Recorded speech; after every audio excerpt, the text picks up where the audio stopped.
it's not impossible, um, but it's practically impossible.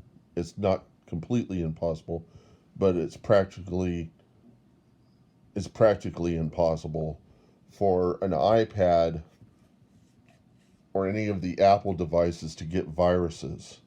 I mean, you can have viruses in the operating software, but keep in mind that the operating software is open source. That doesn't mean you can create your own copy. You can get your own iPad without paying for the operating system that you can get it on any tablet. What that open source means is it's really a non-functioning copy of the source code to the operating system for security experts to peruse and determine the quality of the security of the operating system, to determine if it can be um, if it can be manipulated, or if it's got any security holes. Okay, and it's a way of getting more eyes looking at the kernel, and there will be lots of companies that put their office their workers, their employees on Apple computers because they trust it more than, say, a PC. And there's good reason for that, and that is that they open source the operating system, so that uh, Apple does that so that they can gain the trust of the companies that use their hardware. Linux is even better because you do have the capacity to get the actual source code for the operating system that you're using. So probably the best bet is to form your company on FreeBSD, if you want real Unix, or if it's okay, use Linux. Um, and then if you want something that's more capitalistically driven, or something that's more professional, it's going to be more complete, and you know that permits you to use things you can't use on Linux or FreeBSD, then use Apple Macintoshes. But the PCs are really kind of Frankensteins of various hardware, and Microsoft doesn't, you can't really trust them. Um, they have so many security holes in their software, and they don't even open source the operating system. So you don't know what security holes exist until somebody releases a zero-day exploit. And that what a zero-day exploit is it's a security hole in the operating system that isn't exploited. The exploit is sold to a company to be used against another company or even another country. Um, so people that find zero-day exploits don't reveal it to the world because they're not empathetic. They don't care about everybody else. They're willing to sell out everybody by selling that to a big corporation or to a country such as North Korea. Um, so the thing is, and note, people in South Korea consider North Korea to be part of Korea. They see it as a one complete land. They wouldn't refer it to as North Korea. They would refer to it as Korea, as that part of Korea. They consider it to be a part of their own land. It just is temporarily in this state where they got this cult of personality controlling these people. And this guy, even though he's Korean, is a complete idiot. But the reason why he's in that situation is because he's got all these generals and people around him that if it wasn't him, it'd be somebody else. All their lives depend upon that government working that way. It's like they've had a Ponzi scheme that's been running for the longest time, and their livelihood uh, depends upon this Ponzi scheme or this criminal act to keep going. Anyhow, um, I'll get back to what I was saying because I'm just going off on a tangent. But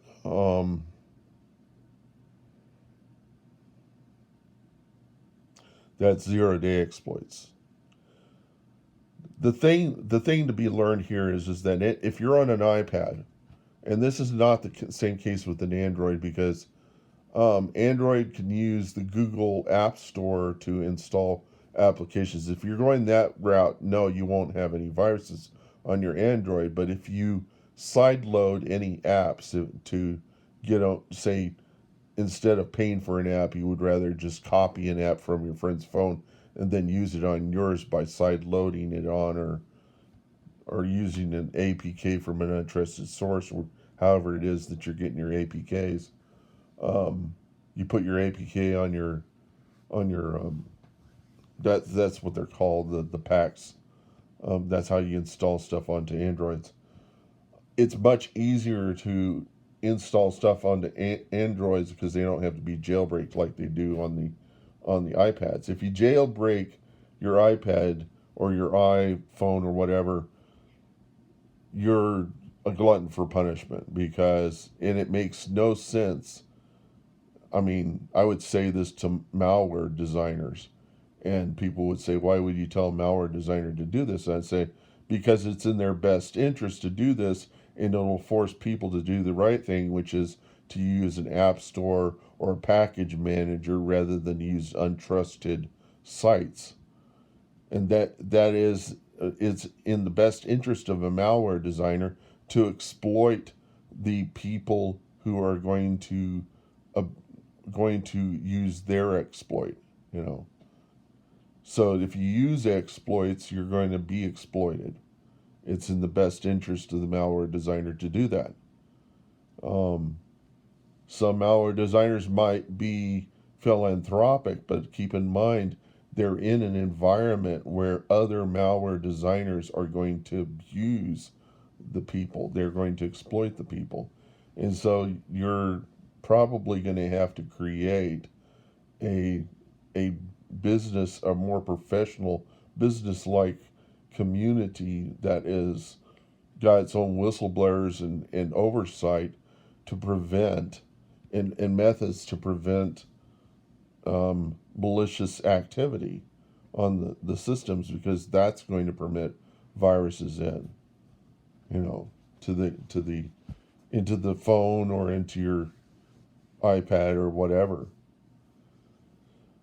But if you get anything through mail or through a web browser on your iPad or whatever, and it says you have a virus on your computer, that's bullshit.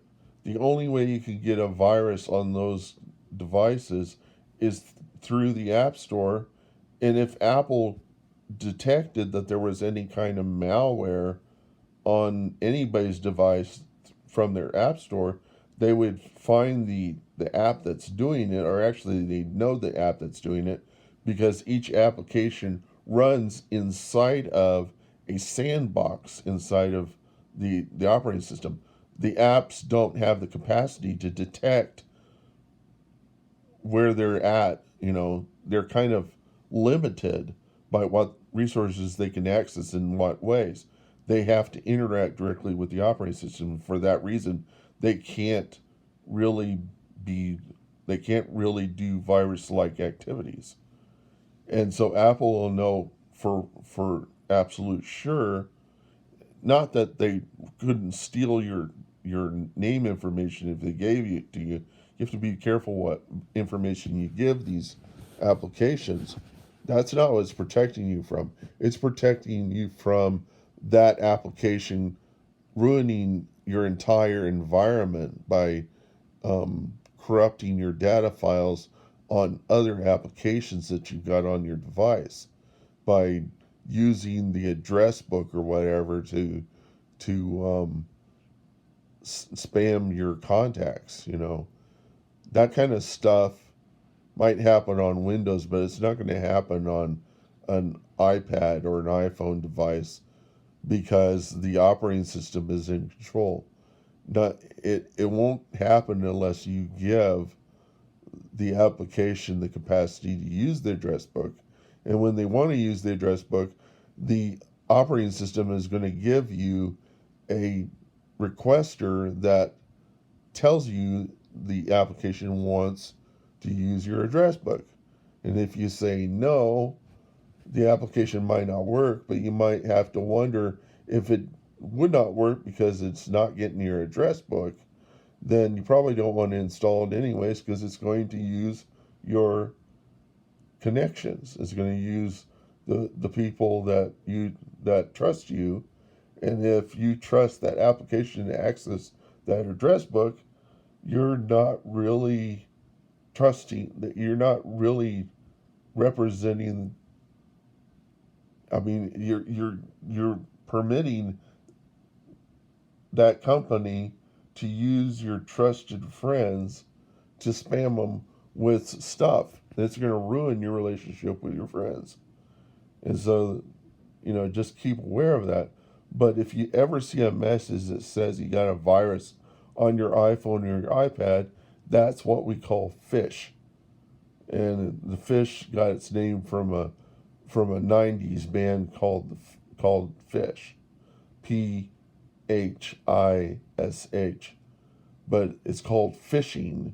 If you ever see phishing and add an ing to it, you're going to find out about phishing apps and the malware act of phishing, and that is to make you think you're getting a system requester telling you something, or to get something from some trusted source that is really just trying to get you paranoid, so that you'll get stressed, your cognitive ability will go out the window, and then they can start interrogating you for personal information that they can use and abuse you with, which is what they're really trying to do. So I know that it's all hocus pocus how these devices work, and you'll do anything to, if your environment could be threatened. But they know that, and that's the reason why they're using that approach to fool you. And how is it that they can determine what device they're putting this? Every time your web browser from your device connects to the web, it sends over information about the browser that you're using.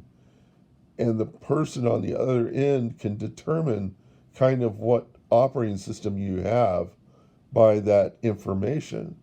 And then they can custom design an experience for you, which is really what it's for, is for them to custom create views for the device so that people have a good experience no matter what device they're on.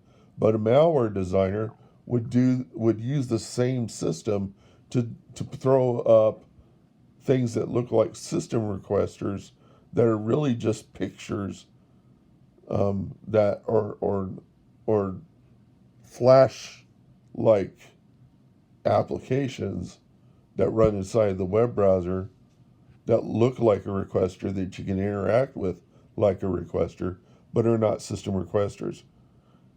And so if the requester says there's a virus on your iPad, don't believe it, because it's not a system requester at all. It's either an app or it's an image sitting inside of your email or inside of your web page. Inside of your web browser. Look around the area. Try to interact with that requester.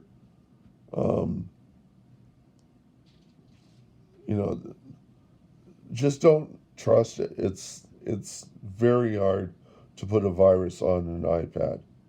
The only way you can do it is if you've got a tax ID and you become a iPad developer and you put the application on the App Store and you download it. That's the way you would get a virus. But it wouldn't be the kind of virus that goes around corrupting your operating system and causing you to crash and taking control of your iPad, holding it for ransom. That stuff can't happen on iPads or Macintoshes. or just it's very rare that such things could happen. The reason why I use Linux is because it has that kind of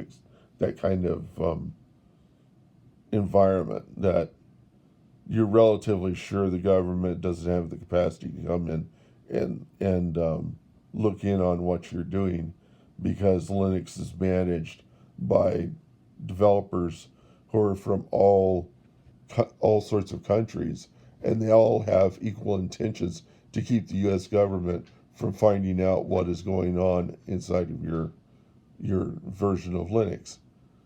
And how it does that, Linux does that, is it permits you to use a login and password, a real approach to keeping applications from accessing or to keep people online, or people that might be using your computer remotely. If they could, they would have to have a login and password to get access to your operating system. In Windows, it's a very even though they have a login and password, it is a soft login system. You could bypass it very easily. They just do that to give you comfort. It's bullshit. If I put my Windows machine on the internet, it will always get hacked, no matter what I do. And so you can think about that. Could the government be using Windows to spy on everybody? Yeah, I think it's 100% possible, because Microsoft is not open sourced Windows. They, like Apple has, their operating system. So, just wanted to share that with you. My mom is always saying to me, "Oh, you got to see this thing. It says that I've got a virus, or that I've got to update this thing." And I said, I keep saying, "Mom, it's okay. There's no possible way they can do this. There's no, this is BS." And that's really all she needs, because she doesn't trust those devices. I mean, she doesn't, she can't afford to lose anything on the device. And these phishing schemes and malware can control your ability to use the computer. I would say the people that are malware designers that do this to other people, you're basically doing non-consensual sex. You're fucking raping everybody. And the punishment for such a crime should be, I'd say 10 years in prison, because it should probably equate to how many man hours you've abused. How many people were affected. I'd say an hour or 2 hours for every person. For every hour that they were taxed with your malware, should be an hour you spend in prison. To some maximum. That would be a proper way to, and you could assess that fairly easily. Just by collecting information from those people, or collecting from their systems on when the virus started and when it ended, or when the abuse started and when it ended.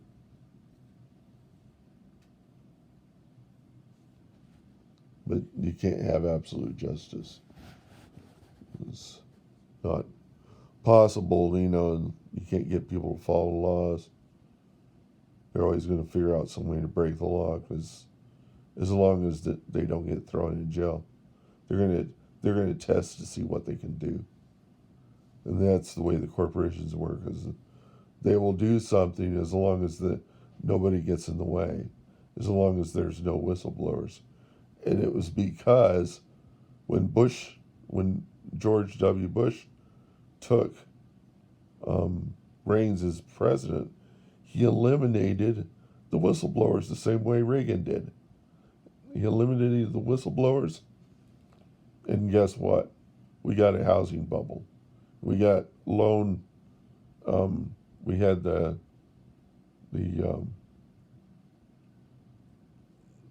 the loan crisis and all that stuff was all a result of a failure to have whistleblowers, of having no whistleblowers.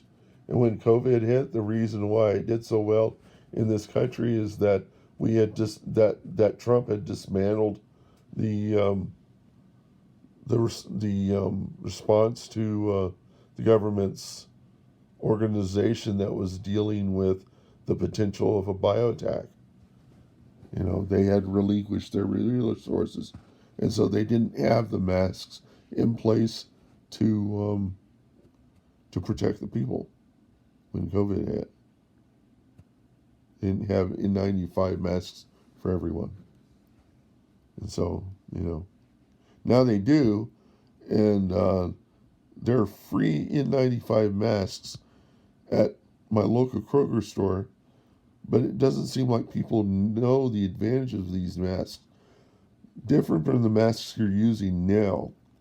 An N95 mask, and I don't know if I have one here, but I'll demonstrate sometime. You can literally see inside of one. It doesn't fog up your glasses. The air intake is so much cleaner. I mean, it's so much. You can breathe so well inside of an N95 mask. And it's probably the case that the mask is designed to prevent the passing of particles as small as bacteria into the mask. But that doesn't mean that it prevents air from getting into it in an optimal way. It does. I can literally see inside of one of those masks, taking full breaths of air and see without ever getting the kind of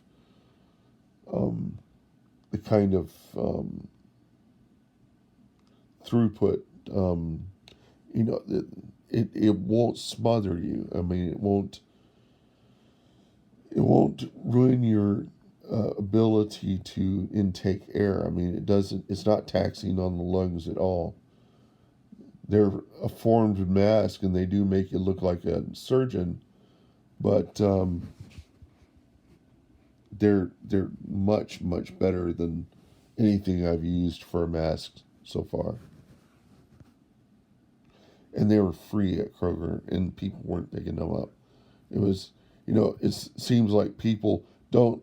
The masks are really just for other people. It's not for them, and so to encourage to change their experience and have a better experience, like having free N95 masks, which is what everybody was wanting at the beginning of this whole thing, was an N95 mask. They're not taking them because now they're so frustrated with the government requiring everybody to wear masks, And I'm just like, okay, so you want to be,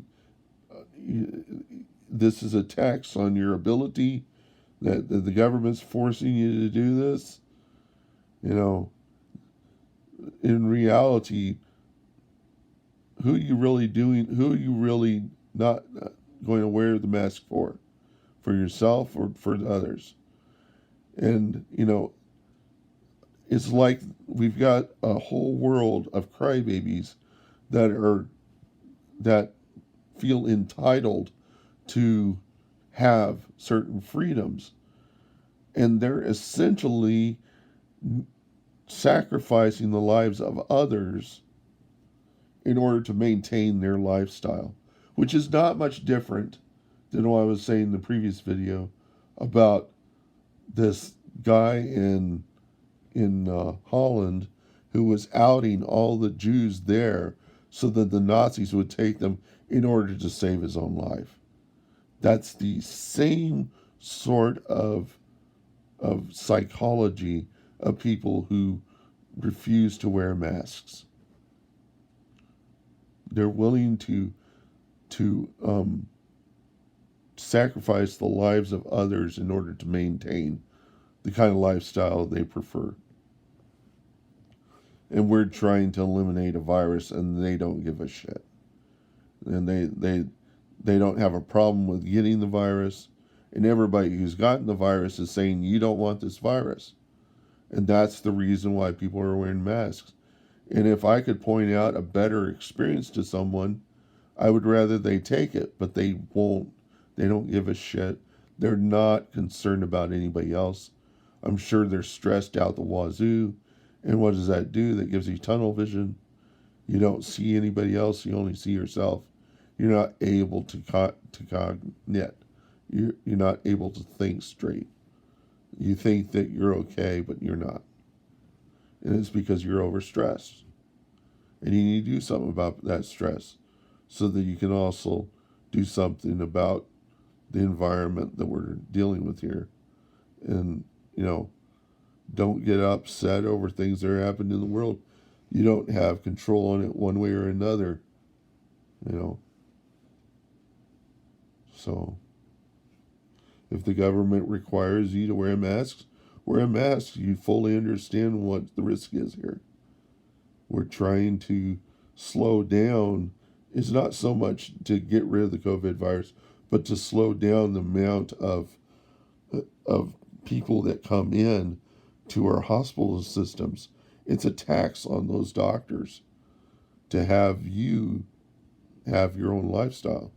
And the government's not going to create more hospitals because who's really paying for all of this?